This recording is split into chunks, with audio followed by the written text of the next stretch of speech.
प्रदेश में गहलोत सरकार ने बड़ा फैसला लेते हुए रात्रि कर्फ्यू को हटा दिया है। मुख्यमंत्री गहलोत ने कोरोना संक्रमण की रफ्तार धीमी होने के साथ ही आम जन को राहत देते हुए यह फैसला लिया है। आपको बता दें, अब रात्रिकालीन कर्फ्यू व्यवस्था को खत्म कर दिया गया है। प्रदेश में कोरोना संक्रमण और डिस्ट्रीब्यूशन को लेकर मुख्यमंत्री ने कोर ग्रुप की समीक्षा बैठक बुलाई।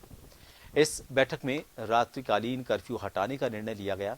दरअसल कुछ दिन से व्यापारिक संगठनों की ओर से भी प्रदेश के 13 शहरों में रात को 8 बजे से सुबह 6 बजे तक लगाए गए कर्फ्यू को हटाने की लगातार मांग की जा रही थी। इसके बाद सरकार के कुछ मंत्रियों को भी व्यापारिक संगठनों ने इस मांग से अवगत कराते हुए कहा था कि जब कोरोना वायरस के हालात प्रदेश में कंट्रोल हो चुके हैं, ऐसे में अब रात्रिकालीन कर्फ्यू लगाने का कोई औचित्य नहीं है। दरअसल मुख्यमंत्री ने व्यापारिक संगठनों की मांग को मद्देनजर रखते हुए मुख्यमंत्री निवास पर कोविड-19 समीक्षा बैठक में प्रदेश में रात्रिकालीन कर्फ्यू समाप्त करने और कुछ छूट चरणबद्ध तरीके से देने का निर्णय लिया है। साथ ही कहा कि हेल्थ प्रोटोकॉल्स को अपनाना जरूरी होगा, नहीं तो फिर से संक्रमितों की संख्या बढ़ सकती है और ऐसे में ये नौबत नहीं आनी चाहिए कि फिर से सख्ती करनी पड़े। आपको बता दें, प्रदेश में जब कोरोना संक्रमण की रफ्तार बहुत ज्यादा बढ़ गई थी, उस दौरान प्रदेश के जिला मुख्यालय सहित 13 जिलों में रात 8 बजे से सुबह 6 बजे तक नाइट कर्फ्यू लगाया गया था।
और इस खबर पर बातचीत करेंगे जयपुर से हमारे वरिष्ठ सहयोगी योगेंद्र पंचोली हमसे जुड़ चुके हैं। योगेंद्र,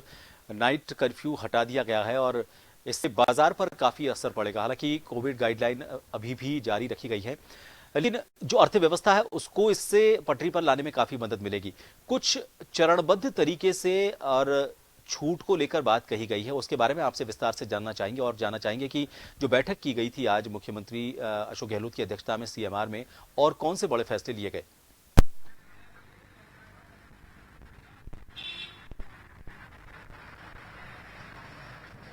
देखिए, मुख्यमंत्री अशोक गहलोत ने कोविड को लेकर जो समीक्षा बैठक ली थी मुख्यमंत्री निवास पर, उसमें सबसे बड़ा निर्णय तो 13 जिलों में जिस तरह से रात में 8 बजे से सुबह 6 बजे तक जो रात्रिकालीन कर्फ्यू था उसे उसे खत्म करने का बड़ा निर्णय लिया गया था, क्योंकि विभिन्न व्यापारिक संगठनों के अलावा कई ऐसे संगठन हैं जिन्होंने कोविड का हवाला देते हुए ये कहा था कि कोविड का जो प्रभाव है धीरे धीरे सिमटता नजर आ रहा है, धीरे धीरे पॉजिटिव मरीजों की संख्या और जिस तरह से कंटेनमेंट जोन की जो स्थितियां हैं वो खत्म होती नजर आ रही है। तो तो ऐसे में व्यापारियों का जो व्यापार है पूरी तरह से प्रभावित हो रहा है, क्योंकि आपने भी देखा होगा कि खासकर शहरों में जो व्यापारिक प्रतिष्ठान जो देर रात तक खुले रहते हैं, या अगर उदाहरण लेकर जयपुर की ही अगर बात करें तो जयपुर में अक्सर जो खरीदारी का दौर होता है वो शाम को 6 बजे बाद होता है। तो 6 से 8 बजे तक का जो समय था, 9 बजे तक का ये मान के चलें कि जोरी बाजार जैसे ऐसे क्षेत्र है जहां रात 10 बजे तक मार्केट खुला रहता था। लेकिन मोटे रूप से जिस तरह से मांग उठाई गई और उस पर राहत देते हुए पूरी स्थिति को भांपते हुए मुख्यमंत्री अशोक गहलोत ने बड़ा निर्णय लिया और 13 जो जिले हैं उनसे कर्फ्यू को वापस हटाने का निर्णय ले लिया। इसके साथ ही आरटीपीसीआर जो कोविड की जांच होती है, आरटीपीसीआर के माध्यम से उसकी जो जांच की जो दरें थी वो 800 रुपए थी, उसको सीमित करते हुए उसमें भी 300 रुपए कटौती की है, उसे 500 रुपए कर दिया गया है। शुरुआत में प्रभात ये रेट 2400 रुपए के आसपास थी, फिर उसे 1200 रुपए किया गया था। तो और इसके अलावा दूसरी तरफ जो हॉस्पिटल जो कोविड से जुड़े हुए थे, जहां 100 बेड वाले हॉस्पिटल हैं, वहां पर जो कोविड के बेड रखने को लेकर जो एडवाइजरी पिछले दिनों जारी की गई थी कोविड के चलते, उनमें भी छूट देते हुए अब केवल 100 हॉस्पिटल जो बेड वाला जो 100 सीट वाला जो हॉस्पिटल है प्राइवेट हॉस्पिटल, उसमें केवल 10 सीटें ही 10 बेड जो हैं वो कोविड के लिए रखनी होगी। तो क्योंकि उससे जो हॉस्पिटल है, क्योंकि इस पूरे कोरोना काल में जिस तरह से अस्पतालों को भी नुकसान उठाना पड़ा था, क्योंकि उनको कोविड सेंटर में तब्दील कर दिया गया था 100 बेड वाले जो हॉस्पिटल है उनमें, तो तमाम। और इसके अलावा खुद मुख्यमंत्री ने प्रभात ये बात भी कही है कि केवल इन 13 जिलों से कर्फ्यू हटा है, रात्रिकालीन कर्फ्यू हटा है, वो भी लोगों की डिमांड पर। लेकिन मास्क पहनना, सोशल डिस्टेंसिंग का पालन करना और व्यापारिक प्रतिष्ठानों के आसपास जो लोग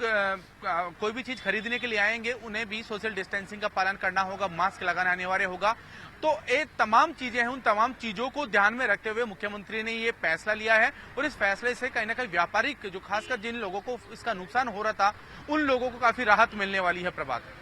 बिल्कुल योगेंद्र, एक साथ में ये और बात मुख्यमंत्री की तरफ से कही गई है कि कोई कोताही नहीं बरतनी है, हमें ऐसे हालात फिर ना आए कि हमें फिर से सख्ती बरतनी पड़े। तो जाहिर तौर पर वो ये संदेश देना चाहते हैं कि हम अगर थोड़ी सी लापरवाही जाती बीमारी के दौर में अगर हम करते हैं, जाते कोरोना के काल के दौर में करते हैं, तो हमारे लिए वापस वही हालात पैदा हो जाएंगे। तो ये सख्ती के लिए आदेश देना, जाहिर तौर पर इसके लिए कोई एक मॉनिटरिंग सिस्टम भी डेवलप करने की बात कही गई होगी। तो इसको किस तरह से मॉनिटर किया जाएगा कि अब जाते हुए बीमारी के दौर में कोई इस छूट के दौरान लापरवाही नहीं कर रहा, क्योंकि अब की जाने वाली लापरवाही हमें बहुत पीछे हमारी कोशिशों को लेकर चली जाएगी।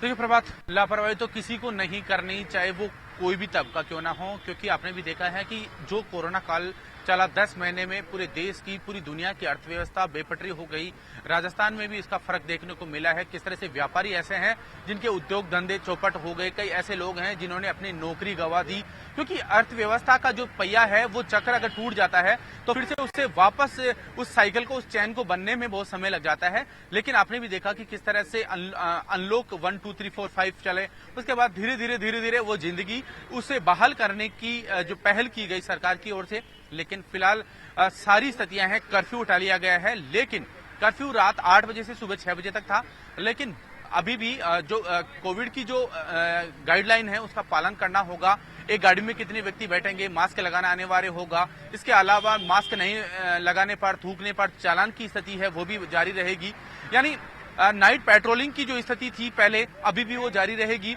कोई भी व्यापारी, कोई भी कार्यक्रम, कोई भी सार्वजनिक कार्यक्रम, कोई भी वैवाहिक कार्यक्रम या कोई भी इकट्ठे होने वाली भीड़ की जो अभी भी प्रक्रिया है उसमें कुछ शिथिलता जरूर दी गई है, लेकिन वो जो अभी भी सख्ती है वो जारी रहेगी। और जिस तरह से चालान काटने की प्रक्रिया थी, आपने भी देखा कि पुलिस ने कितने लोगों के चालान काटे, कितने लोगों पर महामारी एक्ट के तहत मामले दर्ज हो गए। और ये प्रक्रिया है वो आगे भी रहने वाली है, क्योंकि जब तक आखिरी तक भी एक सिंगल जब तक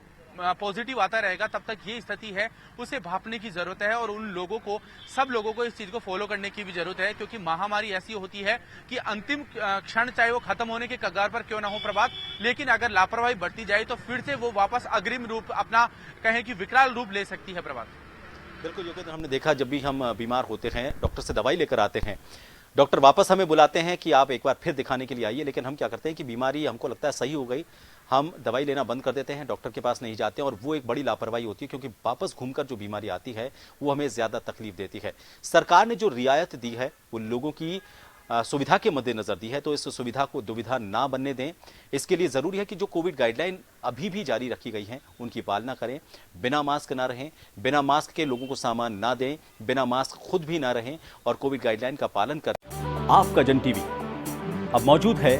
टाटा स्काई पर 1185 पर और साथ ही एयरटेल पर 355 पर और इसके अलावा भी सोशल मीडिया और OTT प्लेटफॉर्म पर। देखते रहिए जन टीवी, जन जन की आवाज।